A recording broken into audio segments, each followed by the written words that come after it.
ಸುಮ್ಮನೆ ಇರೆ.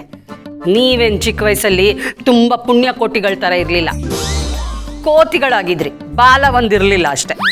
ಆ ಥರದ್ದು ಏನಿರಲಿಲ್ಲ. ಏನು ಚಿಕ್ಕ ಮಕ್ಕಳು ಸ್ವಲ್ಪ ತುಂಟಾಟ ಮಾಡ್ತಿದ್ವಿ ಅಷ್ಟೇ. ಇವ್ರ ಥರ ಏನಿರಲಿಲ್ಲ, ನಾವು ಕೋತಿಗಳು. ನಿಜವಾಗ್ಲೂ ಬೇರೆ ಲೆವೆಲ್ ಅಮ್ಮ ಇವ್ರು ಮಾಡೋ ಕಿತ್ತಾಟಗಳು ಹೆಂಗಿರುತ್ತೆ ಅಂದರೆ ನನಗೊಂದೊಂದು ಸಲ ಸಿಟ್ಟಿಡ್ದೋಗ್ಬಿಡುತ್ತೆ. ಈ ಪದವಿಗೆ ರಾಜೀನಾಮೆ ಕೊಡೋ ಥರ ಏನಾದರೂ ಇದ್ದಿದ್ರೆ ರಾಜೀನಾಮೆ ಕೊಟ್ಟು ಬೇರೆ ಊರಿಗೆ ಹೋಗಿ ಸೆಟ್ಲ್ ಆಗೋಗ್ಬಿಡ್ತಿದ್ದೆ ನಾನು. ಬಟ್ ಹಾಗೆ ಮಾಡೋಕ್ಕಾಗಲ್ವೇ? ನೋಡು, ನನ್ನ ದುಃಖ ನಂದು, ನಾನು ನೋಡ್ಕೋತೀನಿ. ನೀನು ಆರಾಮಾಗಿರು, ನಿನಗಿದು ಯಾವುದು ಬೇಡ. ಅದು ಸರಿನೇ ಅನ್ನು. ಹಾಂ, ನಿನ್ನ ತಮ್ಮ ನಿನ್ನ ತಂಗಿನ ನೀನೇ ನೋಡ್ಕೋತಾ ಇದ್ದೆ, ಅರ್ಧ ಜವಾಬ್ದಾರಿ ನೀನೇ ತೊಗೊಂಡ್ಬಿಟ್ಟಿದ್ದೆ. ನನಗೆ ತಲೆನೋವು ಕಮ್ಮಿ ಆಯಿತು. ಏ ಭೂಮಿ, ಒಂದು ಒಳ್ಳೆ ಐಡಿಯಾ ಹೊಳಿತಿದ್ದೆ ಕಣೆ.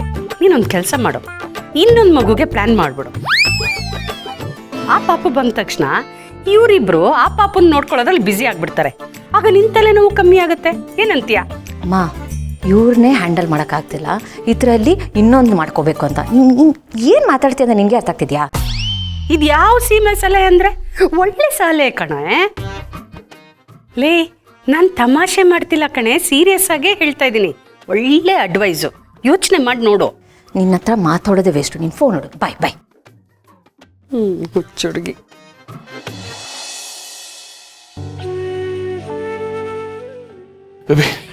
ಏನು ಫುಲ್ ಪ್ಯಾಕ್ ತಗೊಂತ ಇದ್ಯಾ? ಗುಡ್ ಬಾಯ್ ತರ ಒಂದೇ ಒಂದು ತಗೋಬೇಕು, ಸರಿನಾ?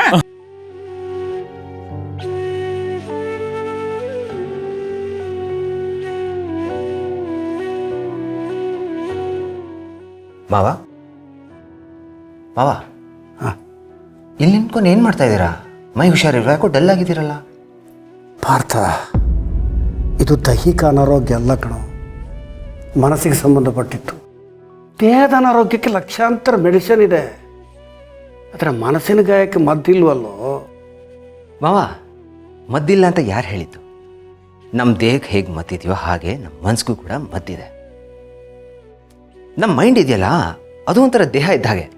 ಅದನ್ನು ಇನ್ವಿಸಿಬಲ್ ಬಾಡಿ ಅಂತ ಹೇಳ್ತಾರೆ. ಹಾಂ, ನಮ್ಮ ದೇಹಕ್ಕಾಗಿರೋ ಗಾಯ ಕಾಣಿಸುತ್ತೆ, ಆದರೆ ಮನ್ಸಿಗಾಗಿರೋ ಗಾಯ ಕಾಣಲ್ಲ. ಬಟ್ ಗಾಯನೇ ಅಲ್ವಾ ಮಾವ. ಅದಕ್ಕೆ ಟ್ರೀಟ್ಮೆಂಟ್ ತೊಗೊಳ್ಳೋದು ಇಂಪಾರ್ಟೆಂಟು. ಟ್ರೀಟ್ಮೆಂಟ್ ತೊಗೊಳ್ಳಿಲ್ಲ ಅಂದರೆ ಆಮೇಲೆ ದೊಡ್ಡ ಸರ್ಜರಿ ಮಾಡಬೇಕಾಗತ್ತೆ ಅಂತ ಹೇಳ್ತಾರೆ. ಸುಮ್ಮನೆ ಅಲ್ಲಿ ತನಕ ಯಾಕೆ ಬಿಟ್ಕೋಬೇಕು? ಎಲ್ಲ ಇಲ್ಲೇ ಸರಿ ಮಾಡ್ಕೊಬಿಡ್ಬೇಕು. ಸೊ ಹೇಳಿ, ನಿಮ್ಮ ಮನಸ್ಸಲ್ಲಿರೋ ಸಮಸ್ಯೆ ಏನು ಅಂತ? ಬೇಡ ಪಾರ್ಥ. ಅಲ್ಲ, ನನಗೆ ಹೇಳಿದರೂ ಅದು ನಿಂಗೆ ಇಷ್ಟ ಆಗಲ್ಲ. ಯಾಕೆ ನಿನ್ನ ಮಧ್ಯ ಸುಮ್ಮನೆ? ಮಾವ, ಕೆಲವೊಮ್ಮೆ ನಮ್ಗೆ ಇಷ್ಟ ಆಗದೆ ಇದ್ದಾಗ ನಮ್ಮ ಮನ್ಸಿಗೆ ಹತ್ತಿರ ಇರೋರು ಏನಾದರೂ ಹೇಳಿದ್ರೆ ಕಷ್ಟ ಆದರೂ ಪರವಾಗಿಲ್ಲ, ಅಡ್ಜಸ್ಟ್ ಮಾಡ್ಕೊಂಡು ಹೋಗ್ಬೋದು. ಸೊ ತಲೆಗೆಡ್ಸ್ಕೊಬೇಡಿ, ಅದೇನು ಅಂತ ಹೇಳಿ. ಪಾರ್ಥ, 3 ಹೊತ್ತು ತಲೆಯಲ್ಲಿ ಜೈ ವಿಷಯನೇ ಸುತ್ತಾ ಇದೆ ಕಣೋ. ಅಲ್ಲ, ನೀವೆಲ್ಲ ಚೆನ್ನಾಗಿದ್ದೀರಾ, ಅದ್ರ ಬಗ್ಗೆ ನಂಗೆ ತುಂಬ ಖುಷಿ ಇದೆ. ಆದರೆ ಅವನೊಬ್ಬ ನೋಡು, ಏನು ಮಾಡ್ಕೊಂಬಿಟ್ಟ. ಅವನ ಸ್ಥಿತಿ ಹೇಗಿದೆ ಗೊತ್ತಾ ಇವಾಗ? ಇಲ್ಲಿ ಜಯದೇವ್ ಅನ್ನೋರು ಇದಾರಲ್ಲ, ಅವರು ಸ್ವಲ್ಪ ಹೊರಗೆ ಕರೀತೀಯ? ಹಾಗೆಲ್ಲ ಕೆಲಸದವ್ರನ್ನ ಹೊರಗಡೆ ಕರೆಯೋಕ್ಕಾಗಲ್ಲ ಸರ್. ಜಯದೇವು ಇಲ್ಲಿ ಕೆಲಸದವ್ರ? ಹೌದು. ಸಂಕಟ ಆಗತ್ತೆ ಪಾರ್ಥ, ಸಂಕಟ ಆಗತ್ತೆ.